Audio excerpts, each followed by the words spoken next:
Hello, everyone. It's Shannon Riley with Backyard Pet Talk.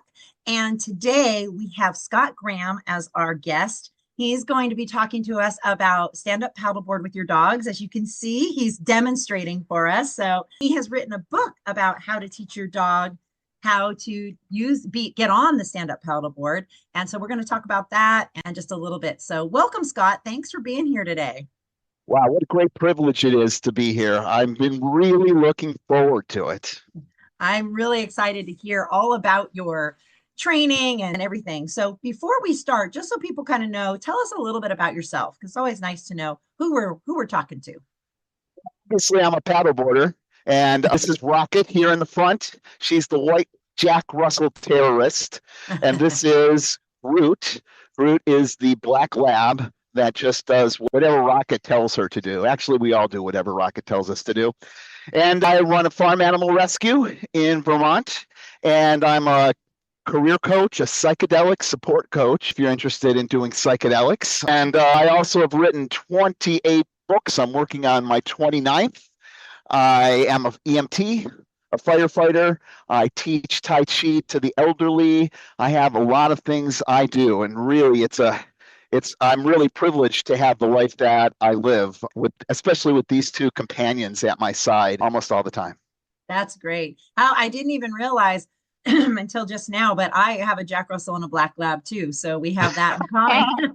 Well, then you know what it's like. Yeah, exactly. Mine are seniors now, but they used to be youngsters at one time. So now they just sleep most of the time. So tell us about, how did you get into stand-up paddleboarding? Well, in 2019, right before COVID hit and got us into this huge lockdown, my husband of 31 years died in a car accident and burned alive.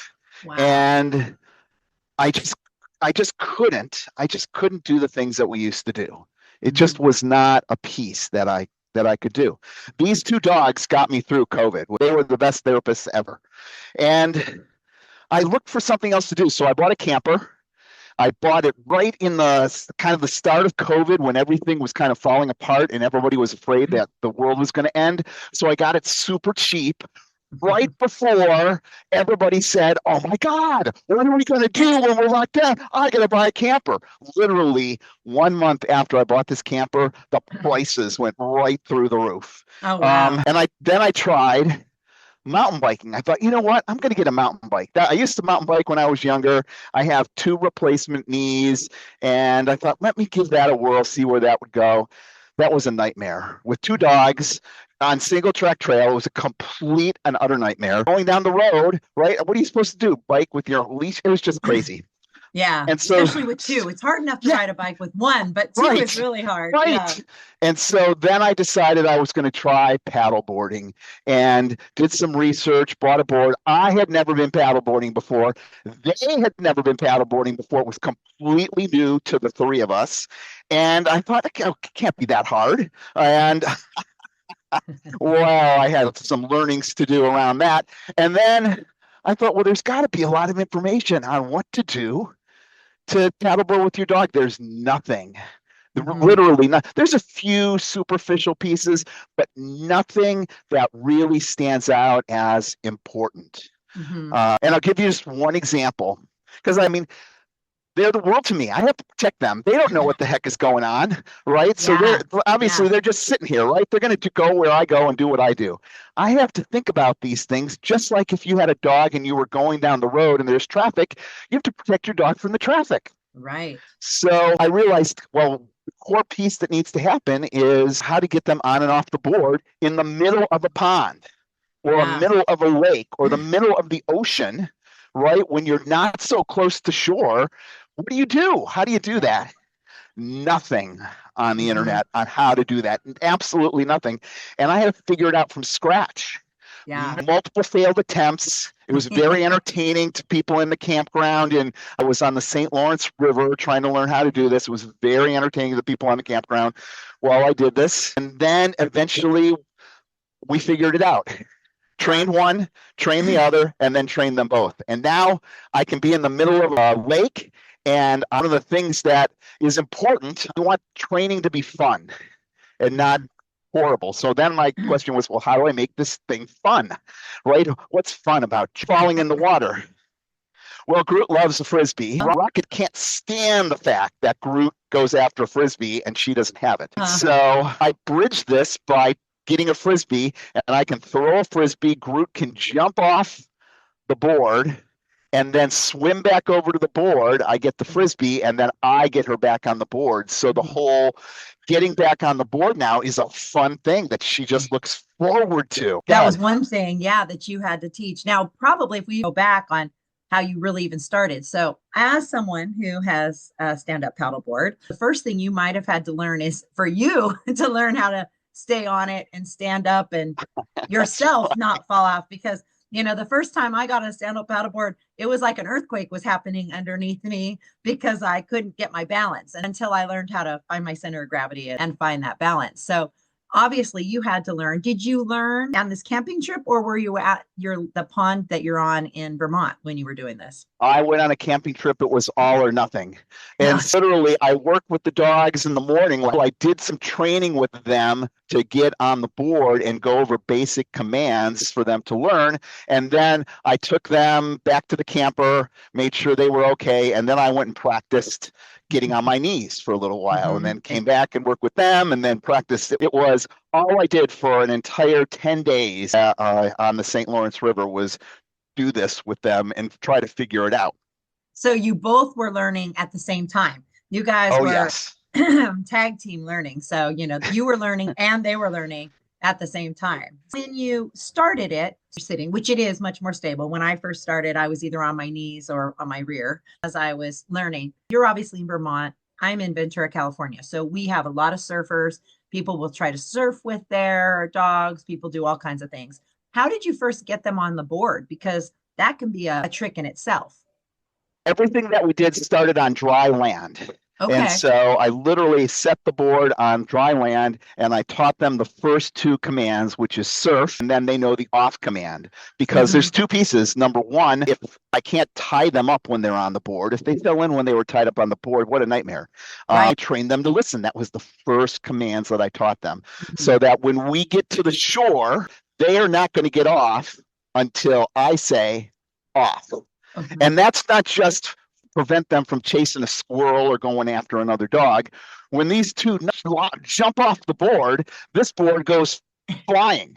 So before they get off, I have to get off. I put one foot on this side of the board over here, and I take the paddle. You saw me when I was getting them on the board here, and I put the other foot on top of the board. So it's really anchored. And then they can get off. The board doesn't go anywhere. And we're all set. So that was the first thing that I did. And the way I practiced that was I had to come up with a name because there's nothing out there. I called them U-drills. Literally, I was on Lake Champlain on a beach, Long Beach, and we went out and I practiced turning the boat to come back into shore. It came back into shore maybe 15, 20 feet from where we started. And then they got off the board. And then they got on the board, and then we went off.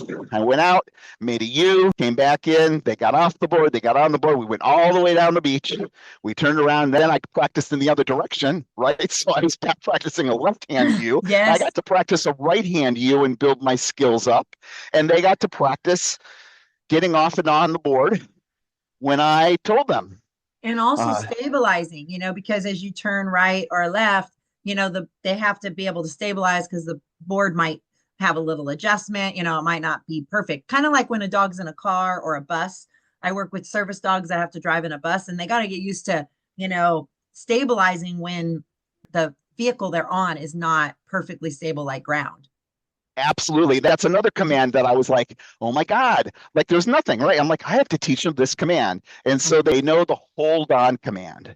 Because let's face it, they don't know what's coming. If there's a wave coming, right? They don't know. Like she's looking around. There could be a huge wave coming. She doesn't know it. When I say hold on, that means they are ready to know that something's going to be wobbly. So I do that by the wobbles. I'll demonstrate right now. Watch. Hold on. Yeah, exactly. Good girls. Very good. Good girls. See, Rocket even got in a position. She's like, oh, I know something's going on. And so I taught them that command. So when we are out in the water and a big wave's coming, I say hold on, and they know it means this. They don't know a wave's coming, but they know it means this. Yes, exactly. And since you're talking about waves, you don't just do paddleboarding on flat surfaces like this pond or a lake. You also go into the ocean and into the big waters, and correct? That'll be the next book. I'm more of a flat water inland paddleboarder. My favorite place to paddle is on the Connecticut River. Oh, So 2 years ago, 3 years ago, I paddled 7 miles on the Connecticut River. People were like, wow, that's really great. What's next? So the next year I paddled 14 miles on the Connecticut River oh, with these two. wow. And then people said, what's next? Last year, a buddy and I paddled 21 miles with these two dogs on the Connecticut River. And this year in August, they're going to do 28 miles on the Connecticut River. When you do that, do you do it all in like, how long does that take you when you do something those long days? We start at like 5 in the morning and we're paddling and paddling and paddling and paddling. It takes like 14, 15 hours and you really can't walk afterwards. Yeah. Do you paddle one way and then come back? Is that how you No, do it? we just paddle all the way down. So there is some current with us, but it's not like it's a 10-mile-an-hour current down the Connecticut River. Right. And then just have a pickup, kind of like rafting, where somebody then they take you back to your car or you exactly. leave one car. Yeah. We'll shuttle the vehicles and then we'll go and there's extra people. We'll leave an emergency, a couple cars along the way as an emergency in case we flake out or somebody has difficulties. It was really challenging 2 years ago. It was like a wind tunnel coming at us. And when you're standing on a paddleboard and you're a big guy like me, you're like a sail. The three of us went in the drink. We had practiced. So my buddy that was with me was like, oh my God. And I'm like, it's cool. We got it. I got on, I got in a position, I got Groot on, and then I got Rocket on. It's great. So when you were teaching all these things prior to even teaching stand-up paddleboard, because there might be people who are really interested in how to do this. And you have a lot of training with them before you even started this, like just basic, manners or just basic obedience? Did they have some skills before you started paddleboarding? Absolutely. Absolutely. They are masters of sit and stay. In fact, there's a whole nother topic on grief and loss of your husband. And I ended up being diagnosed with prolonged grief disorder, which made these guys eligible for service dogs. Rocket's trained in distraction and Groot is trained in deep pressure therapy. Okay. And so I did public access training with them. Okay. And this was, right before we really got into paddleboarding and started to get into paddleboarding right around the same time. So I can take them in a grocery store, go get apples, and they will sit there. Yeah. Well, and that's they'll do like a service dog should do, right? Exactly. That's what service dogs are supposed to do. And that's why I was, because some people might be listening and maybe they're already avid paddleboarders and they're like, oh, I'm going to get my dog out there. And maybe their dog has no training at all. It's a good idea to have some training so they know things like sit, stay, come. So if, they do jump off the paddleboard, you can call them back if they're running down the beach. You're exactly right, because see how they are right now with that's Rocket's spot. That's Groot's spot. So I had to teach them spot. Right. So I teach them, go to your spot. I had to teach them to go to the bow, go to the stern.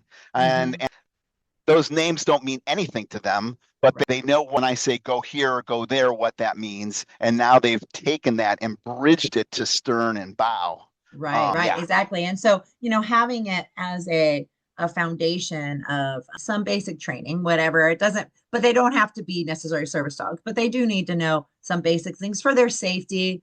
And so that when you don't have them tied up, they can have some verbal control and not go running down the beach.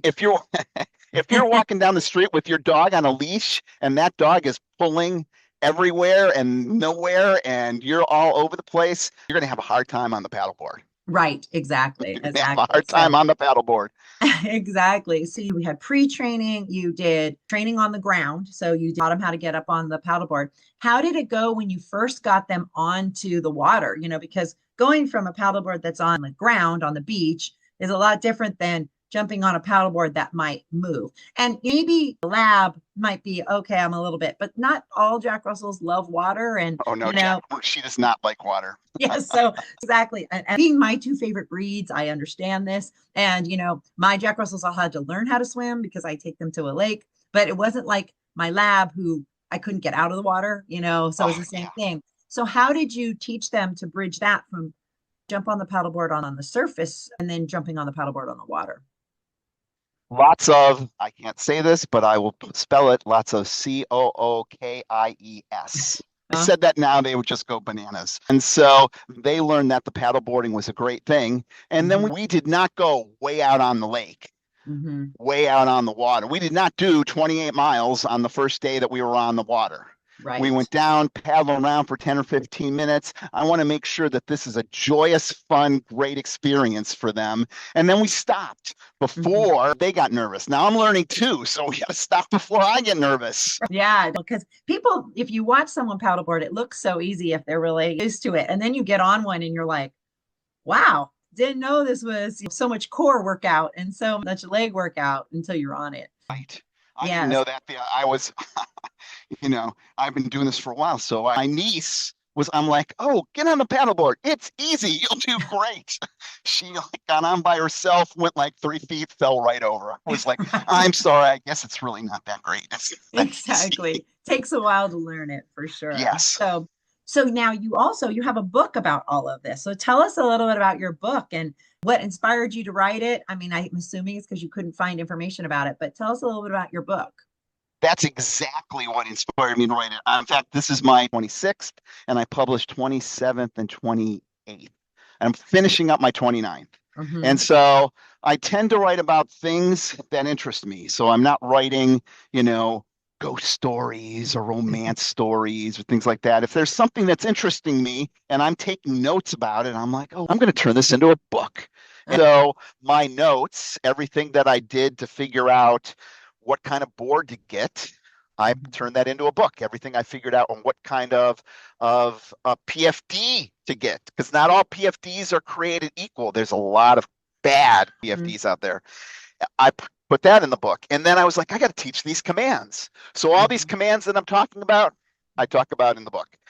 Each chapter includes Scott's journal, which is my kind of own experience, like Scott's journal about how I taught these guys to get on the paddleboard, includes all the mistakes that I made. It's kind of like the bloopers reel. And then it also includes a piece called Howls and Growls, where these two dogs talk to each other, kind of like, what are you learning from the dog's perspective?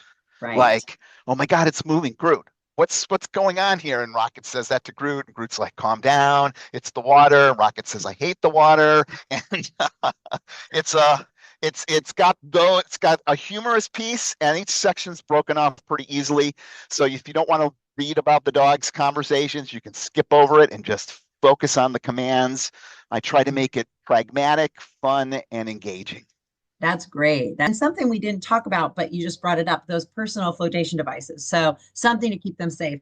It's something that I think we should mention here, because if somebody didn't buy the book yet and was like, oh, I'm going to go take my dog out on the water tomorrow because I have a paddleboard, that's definitely something that, because you don't always know if they're going to get caught in a current, depending on what you're having. So having some kind of life jacket or personal flotation device is super important, but especially for the dogs, and humans, depending on what kind of water you're in, should also be wearing it. So tell us a little bit about that, just in case someone's listening and they don't get to the book yet and they just go out and try it.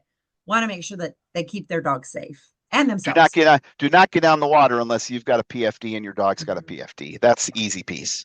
Ever. You don't know what's going to go on. You don't know how tired they're going to be. You don't know how far you're away, how long it's going to be. It's going to take for them to swim. It makes things easier. And the last thing you want to do is say, we had a great day paddleboarding and my dog drowned. Right. Like, how horrible is that? And then you need a PFD. I'm wearing a PFD right now. I'm going to take it off so you can see this. This is a great PFD. I'm a great swimmer. This is it right here. Okay. It's a waist belt PFD, and it's got a thing that fills it. I pull a tab, and it goes and fills up with air. Okay. And so it's The reason I have this PFD because I tried playing around with the other PFDs and it was too difficult for me to get the dogs on the board with the other PFDs. Yeah. It didn't work. So this allows me to be safe and dogs to, and then it's stylish too. People have come up to me and they're like, "I can't believe you make your dogs wear a PFD, but you're not wearing a PFD." I'm like, "I am. It's this thing." Let me tell you one thing about these dog PFDs that's really important. These dogs, come here, Rocket. Let's go in a little closer. You might not be able to see it. I'm gonna try and come right up here. You'll hear me say the hold on command as we hit this. Hold on. Hold on. Okay, come here, Rocket. They got a handle. See, I can pick her up. Oh, yeah. It's got these straps right under here. It's okay. These two straps, they're two pieces of webbing. That webbing goes all the way around her body. Okay. And is sewn onto the stuff that's going to keep them afloat. Okay. That's really important because if you go to a PFD and then you feel like here on the edges, you will see there's some straps and then they're like just tacked in on the bottom. Okay. They don't go all the way around. Well, that means that, I used to be an outward bound instructor. We used to talk about single points of failure, multiple points of failure. That's multiple points of failure right there. Right. There's the only place that this strap that goes all the way around the dogs is going to fail is at the buckle. Right. Right? Because it's sewn in, but it's one continuous piece of strapping, the webbing that goes around. That's really important, especially if you're picking your dog up out of the water. If they're having a tough time and you go to pick them up out of the water and it breaks, what are you going to do? Right. Then you're really jammed up because this handle is a key piece to getting them on the board. Right. I was just going to say, when dogs are in the water, having that handle, in an emergency, because I would boat with my dogs and, if one jumped over while we were boating or, and you can just reach over the edge and pick them up. And if they have that strap, it really helps. Or at least you can hold on to them until you can get somewhere where you can get them into the boat. But if there's no strap, you have no way of, holding them and keeping them safe. Right. Right. Yeah. What are you going to do? Exactly. Yeah.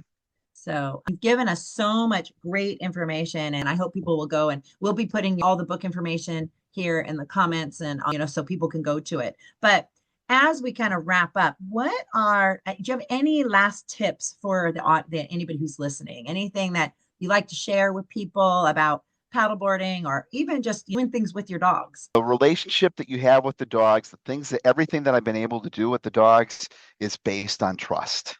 If you don't have trust with your dogs, if you are battling with your dogs for some behavior, right? You're wrestling with them, you're yelling at them, you're fighting with them, you're not going to build up trust. You're not going to get anywhere. It has to begin with trust and it has to begin with love.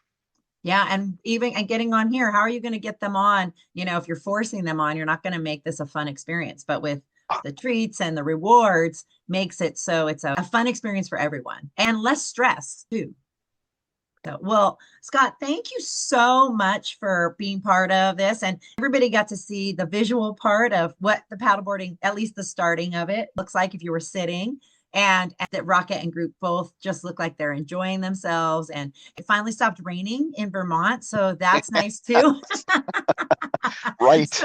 So you weren't having to paddleboard in the pouring rain. So that's all good. And I just really appreciate you being on today and being able to, explain this and hopefully people will try it in a safe way. That was also why I wanted to have you on is I see people and, I live by the beach and sometimes people just throw their dogs on devices, whether it's their surfboard or their paddleboard or, their jet ski or whatever they are on. And if the dog's not prepared for it, it's not going to be fun and it can be really dangerous too. So I love how you have this approach. There's safety, but there's fun and there's building the trust and the confidence. I think it's just a great way to go. Well, thank you so much for being here. And if you guys interested in stand-up paddleboard, wherever you are in the world, whether you're on the West Coast or the East Coast, you can do it anywhere and check out Scott's book and we'll see you in the next podcast. If you're listening to the audio podcast, you definitely want to switch over to the video podcast For sure, because it's not just a person sitting in front of a computer talking.